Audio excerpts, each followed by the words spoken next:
Hong Kong Bangladesh match নিয়ে এবার Fortis downtown রিসোর্টে রয়েছেন আমাদের সহকর্মী ফারদিন সাজু। বিগ স্ক্রিনে সেখানে খেলার দেখার আয়োজন করা হয়েছে। ফুটবল ভক্তরা কেমন উপভোগ করলেন বাংলাদেশের খেলা সেটা জানতে আমরা যুক্ত হচ্ছি সাজুর কাছে। সাজু, বড় পর্দায় খেলা দেখতে কেমন ভিড় ছিল ফুটবল ভক্তদের? বাংলাদেশ বিদায় নিশ্চয়ই হতাশা হয়েছে তারা। বলতে পারেন এইখানে ফর্টিস যে গ্রাউন্ডের খেলা বড় পর্দায় যে উপভোগ দেখার সুযোগ করেছে সেখানে একটা উৎসব মুখর পরিবেশ ছিল।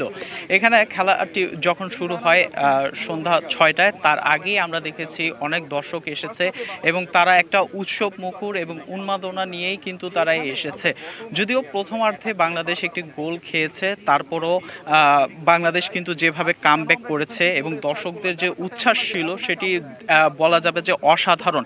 তারা যখন বাংলাদেশে অ্যাটাকিংয়ে গিয়েছে বারবার, তখন কি তারা গোল গোল বলে চিৎকার করেছে এবং কখনো কি হামজার পায়ে যখন গোল গিয়েছে তখন তারা হামজা হামজা বলে।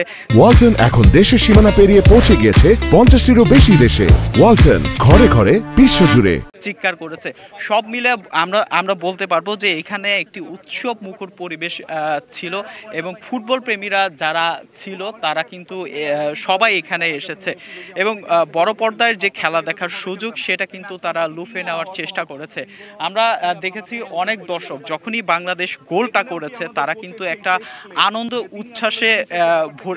উচ্ছ্বাসে মাতোয়ারা হয়েছিলেন এবং বাংলাদেশ যদিও কাগজে কলমে এখনো টিকে নেই, তারপরও বাংলাদেশের যে পারফরমেন্স, বাংলাদেশের যে ধারাবাহিকতা ছিল সেটা নিয়ে দর্শকরা সন্তুষ্ট এবং দর্শকরা আরেকটি কথা বলেছে যে যদি ফুটবল উন্মাদনাটা যদি ধরে রাখা যায় তাহলে অবশ্যই বাংলাদেশকে জয় পেতে হবে এবং ভালো খেলা দর্শকদের উপহার দিতে হবে।